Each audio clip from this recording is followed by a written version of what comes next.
Bihar police मुख्यालय से नई इकाइयों को खोलने के लिए प्रस्ताव गया था।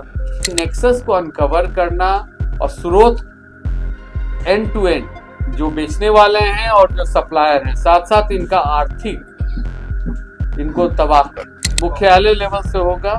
उनका जिला लेवल में ऑफिसर्स रहेंगे।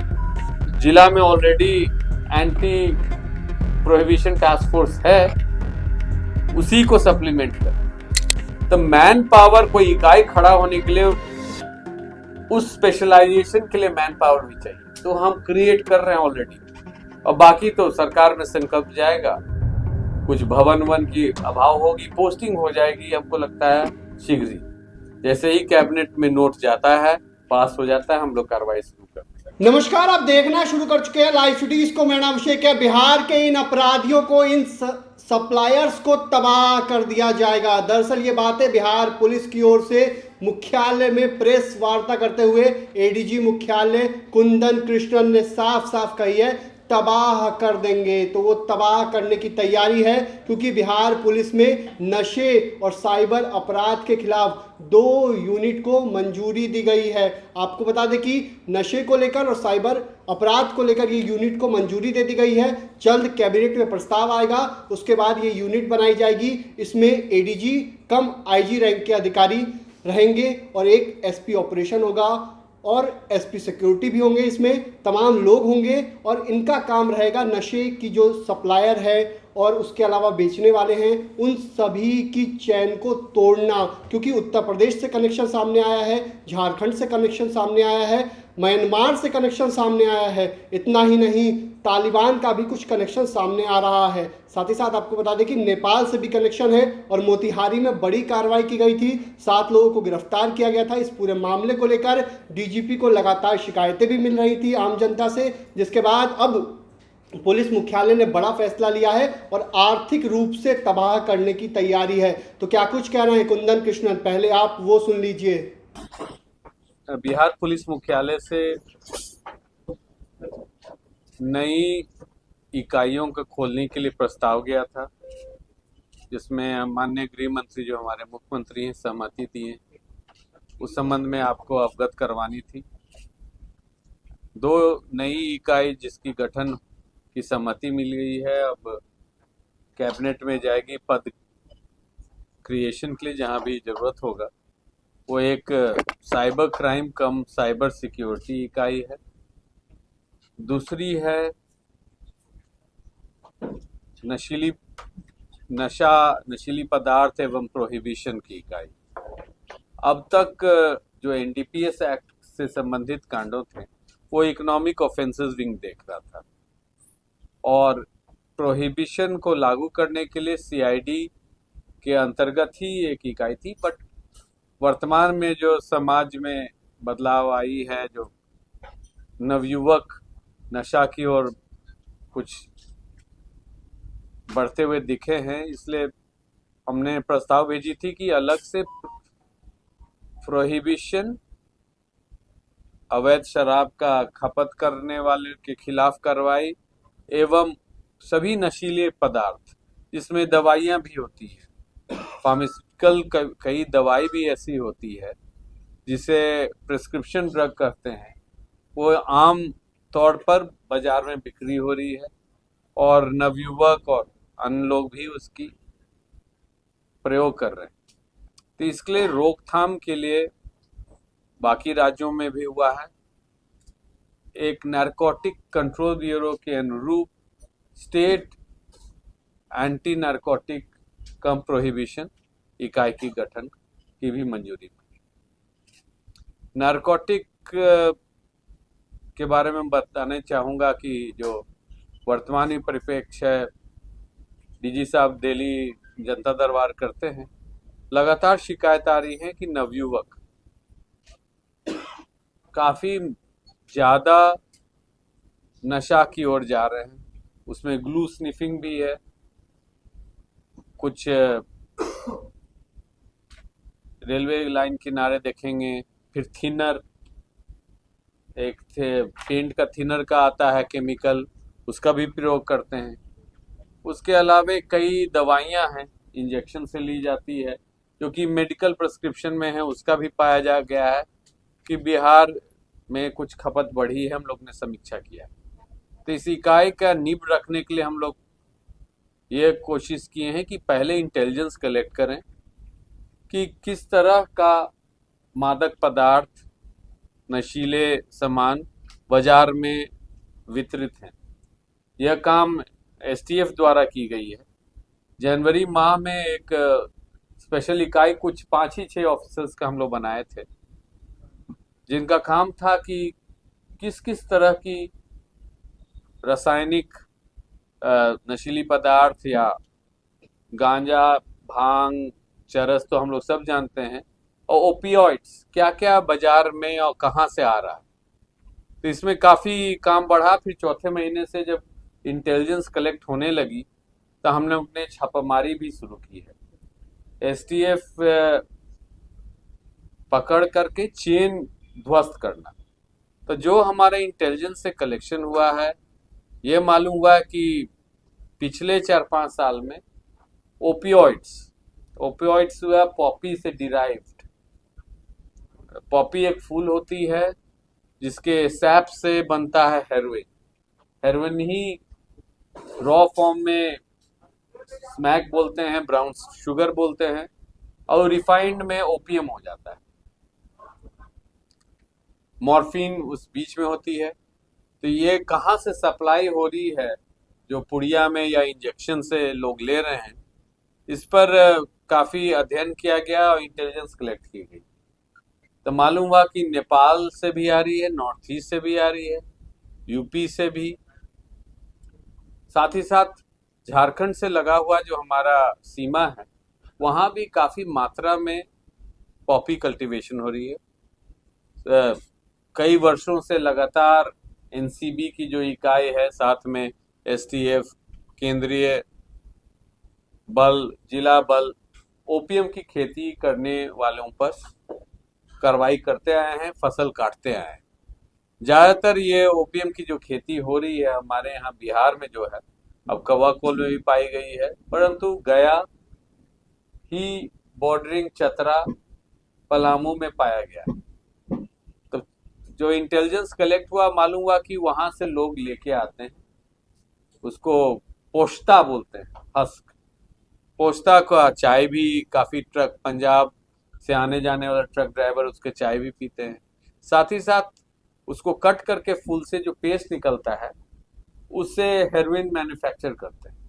रॉ फॉर्म में उतना, परंतु मैन्युफैक्चरिंग हमारे यहाँ सीमावर्ती इलाका में शुरू हो गई है। जो नेपाल से ओपीएम पैदा हो रही है, उसका मोतिहारी में भी कुछ लोग मालूम हुआ है।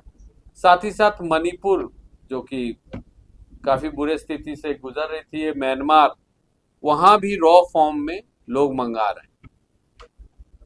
ऐसे ही एक चेन राजस्थान, यूपी से भी पाई गई। तो ये सब पर हम लोग लगातार कार्रवाई करते आए हैं।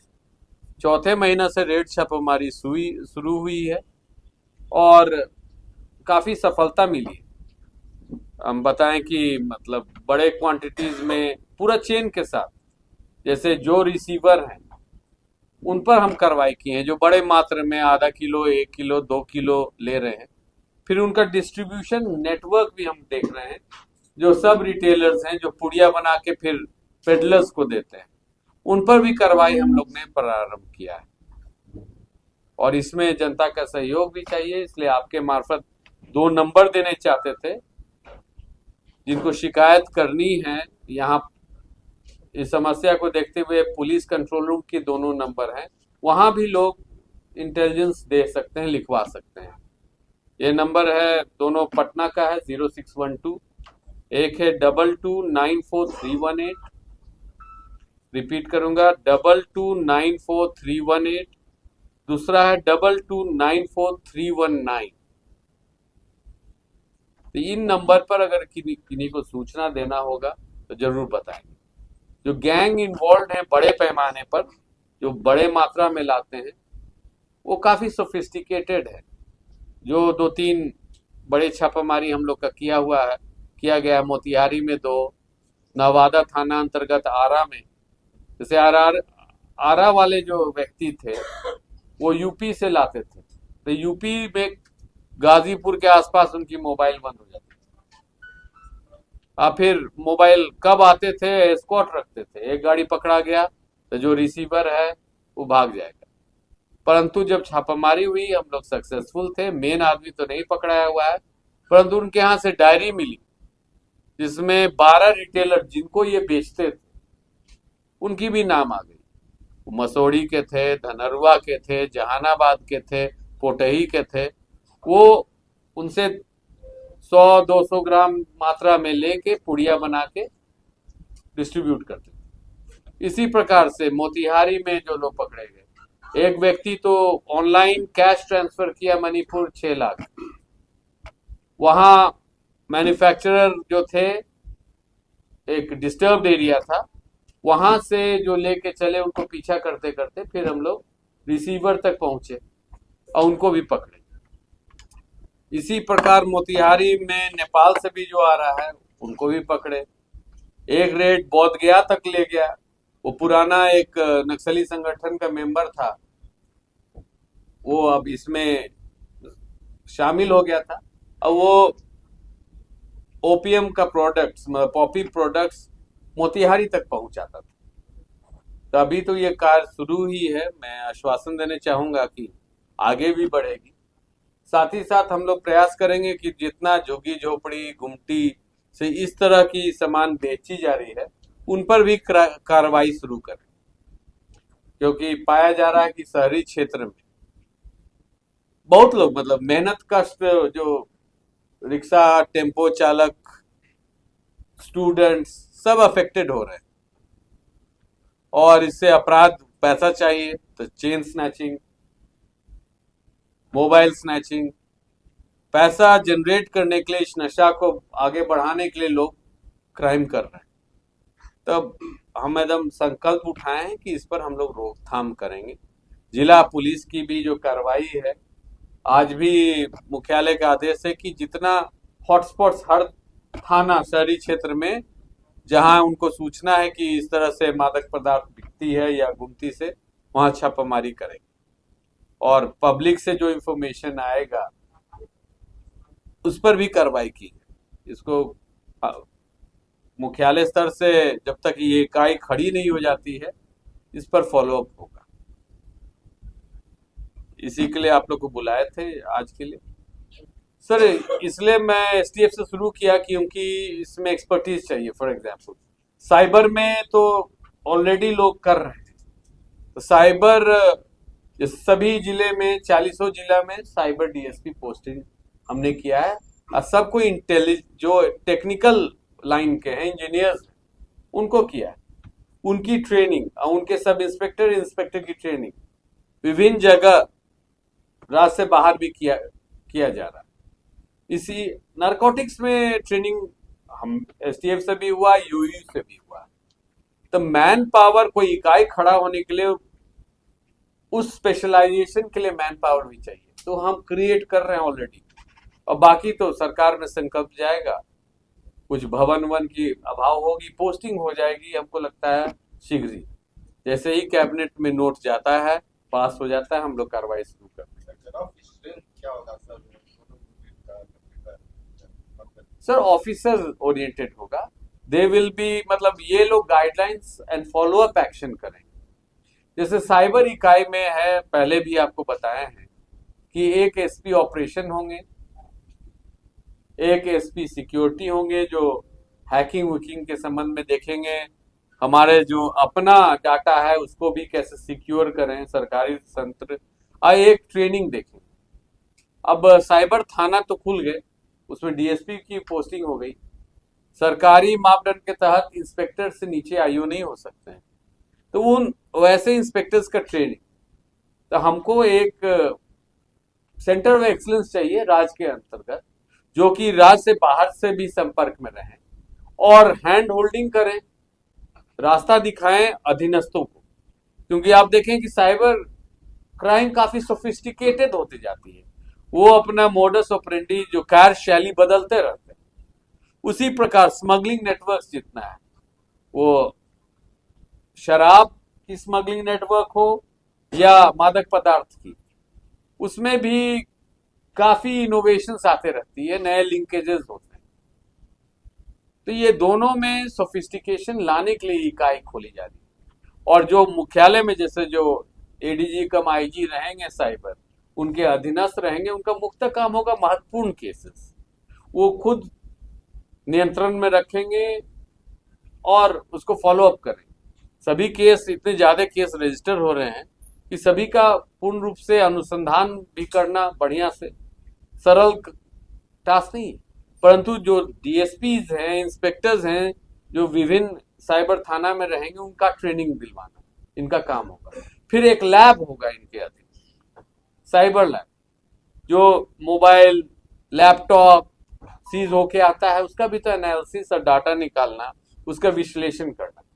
उसी प्रकार नारकोटिक्स में एनसीबी से तालमेल रखना, नारकोटिक्स क्राइम ब्यूरो, हम लोग तालमेल बनाए। इनफैक्ट उनको ऑफर भी किए कि महत्वपूर्ण केस कुछ आप अनुसंधान करने चाहते हैं तो हम लोग देने चाहते हैं। और नेटवर्क्स कहां कहां से ये नशीली पदार्थ आ रही है, कौन कौन बिक्री कर रहे हैं। तो हॉट स्पॉट्स सर जो आपने बताया, कितने आइडेंटिफाइड हैं? सर, हम अभी पूर्वी बिहार के बारे में, सीमांचल के बारे में विश्लेषण नहीं कर पाए हैं, परंतु जो अभी है, आरा एक, भोजपुर जिला एक महत्वपूर्ण हॉटस्पॉट है नारकोटिक्स, जो बाहर से आता है, डिस्ट्रीब्यूट होता है। दूसरा मोतिहारी जिला, पूर्वी चंपारण काफी बड़ा है और ट्रेडिशनली नेपाल से स्मगलिंग की नेक्सस रही है, तो वो काफी महत्वपूर्ण है। वहां पर कई लोग हैं इसी रोजगार में लगे हैं, छूटने के बाद भी। ऐसे पाया गया है कि अभी राजस्थान का भी एक व्यक्ति यहाँ मोतिहारी से पकड़ाया था। तब ये नेक्सस को अनकवर करना और स्रोत एंड टू एंड, जो बेचने वाले हैं और जो सप्लायर हैं, साथ साथ इनका आर्थिक, इनको तबाह करना। इनके जैसे अभी ऑलरेडी हम लोग करीब 30 लाख रुपए विभिन्न बैंक खातों में सीज कर चुके हैं और किए जाएंगे। तो इसका सेंटर एक्सीलेंस, मीनिंग कि नारकोटिक्स में भी सैंपल लेने का तरीका, सीजर बनाने का तरीका, इकोनॉमिक जो ट्रांजैक्शंस हैं, डिजिटल बैंक अकाउंट्स, उसको पीछा करना। तो जो भी महत्वपूर्ण केस होगा, पूर्व से यूयू करते आया, यूयू का भी कार्य काफी वृद्ध हो चुका है, इसलिए यूयू से ये अलग प्रोहिबिशन कम नारकोटिक्स का यूनिट ही खड़ा होगा। मुख्यालय लेवल से होगा, उनका जिला लेवल में ऑफिसर्स रहेंगे। जिला में already anti prohibition task force है, उसी को सप्लीमेंट करें। ये एडीजी कम / आईजी उस रैंक के दोनों इकाई के अध्यक्ष रहेंगे, हेड रहेंगे। यहाँ क्योंकि हेरोइन जो है, ओपियम, ये पॉपी की प्रोडक्ट है। पॉपी जहां भी पैदा होगा वहां से आएगा। इंटरनेशनल जैसे दोनों तरफ, अफगानिस्तान को हम लोग गोल्डन क्रेसेंट बोलते थे, म्यांमार थाईलैंड बॉर्डर को, उसको भी बोलते थे कि हब है, हॉटस्पॉट है पॉपी कल्टीवेशन के लिए। अब वहां बहुत से मिलिशियाज थे, आर्मी थे, यूनाइटेड वा आर्मी, शान आर्मी, काशीन आर्मी। कहा जाता था कि ये लोग अपना फाइनेंस जनरेट करने के लिए पैदा करते हैं। पहले तालिबान वाला क्षेत्र जब गृह युद्ध चल रहा था अफगानिस्तान में, परंतु तालिबान कटौती किया है, इसको रोकने का कोशिश किया है, परंतु म्यांमार बॉर्डर से अभी भी आ रहा है। या ये जो मणिपुर में स्थिति बनी है, उसके एक विश्लेषण है कि हिल एरियाज मणिपुर में और चीन बॉर्डरिंग एरिया में, म्यांमार में भी पॉपी का कल्टीवेशन हो रहा था, क्योंकि जो सेंट्रल अथॉरिटी है, सेंट्रल गवर्नमेंट की, वहां कम थी, म्यांमार में भी, अफगानिस्तान में भी। तो ओपियम हम लोग अफेक्टेड ज्यादा हैं म्यांमार वाला बॉर्डर से। ये मात्र नहीं, हमारे यहाँ से भी कोडीन प्रोडक्ट्स, कॉफ सिरप अवैध रूप से उधर जाता है, नेपाल में भी जाता है। इंजेक्शन 81 की जो कि प्रिस्क्रिप्शन ड्रग है, हमारे यहां से नेपाल जा रहा है, तो उसको भी रोकना है, क्योंकि नेक्स्ट स्टेप है, इस पर हम लोग सप्लाई चेन रोकेंगे। तो पाया गया बड़े बड़े शहर में, बेंगलोर में, हैदराबाद में, कि सिंथेटिक ड्रग्स की प्रचलन, मेथेड्रिन प्रोडक्ट्स, मेथ ओरिएंटेड, वो अभी हमारे यहाँ नहीं पाया गया। हमारे यहाँ बेसिकली ओपियोइड्स है। फेंटेनिल जो यूएसए का पूरा कहा जाता है कि वो प्रिकर्सर प्रोडक्ट है फार्मास्यूटिकल इंडस्ट्री का, लोग लेने लगे हैं। सैन फ्रांसिस्को, लॉस एंजलिस उसका विक्टिम है। हमारे यहाँ अभी बिहार में फेंटेनिल का भी नहीं पाया गया। हम लोग कंसर्न है प्रिस्क्रिप्शन ड्रग से, हेरोइन ओरिएंटेड ड्रग से। तो सर जैसे इंटरनेशनल कनेक्शंस जो है, तो जो इसमें कहीं ऐसा हुआ है नहीं sir, you have approached Interpol for a नहीं particular person?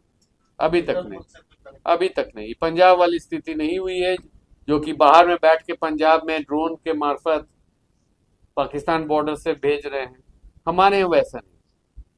हमारे यहाँ लोकल ओपीएम प्रोडक्शन है क्रूड फॉर्म में। फाइनर नॉर्थ ईस्ट से आया है, एक कंसाइनमेंट पकड़ा गया है, मणिपुर से ओरिजिनेट किया है, और नेपाल और बॉर्डरिंग बिहार झारखंड बॉर्डर पर जो पॉपी कल्टीवेशन हो रहा है, उससे जो बाय प्रोडक्ट बन रहा है वो मार्केट में जा रहा है। कुछ गाजीपुर ओरिजिनेट किया है, लगातार आरा में गाजीपुर से आ रही है। और जैसे जैसे हम लोग का छोटा टीम है, इंटेलिजेंस हम लोग नेटवर्क तोड़ेंगे। तो आपने सुना कि एडीजी मुख्यालय कुंदन कृष्णन ने क्या कुछ कहा है। बिहार पुलिस अब तबाह करने की तैयारी में जुटी है, क्योंकि लगातार नशे की बारे में बातें सामने आ रही हैं कि युवक जो हैं वो नशे के आदी हो रहे हैं। सूखा नशा हो चाहे नशीली दवाएं हो, उनके आदी होते जा रहे हैं। ऐसे में इसको लेकर बड़ा एक्शन की तैयारी में है बिहार पुलिस, और तबाह करने की तैयारी में है, क्योंकि डीजीपी जब जनता दरबार लगाते हैं, जन संवाद करते हैं लोगों से, तो उन्हें सबसे ज़्यादा इसी बिंदु पर शिकायतें मिलती हैं, जिसके बाद ये फैसला लिया गया है 2 यूनिट बनाई जाएगी, एक साइबर अपराध के खिलाफ और एक नशे के खिलाफ ये यूनिट बनाई जाएगी। तो बने रहिए लाइव सिटीज़ के साथ। हमारे यूट्यूब चैनल को सब्सक्राइब करिए, उस पेज को लाइक करिए। धन्यवाद।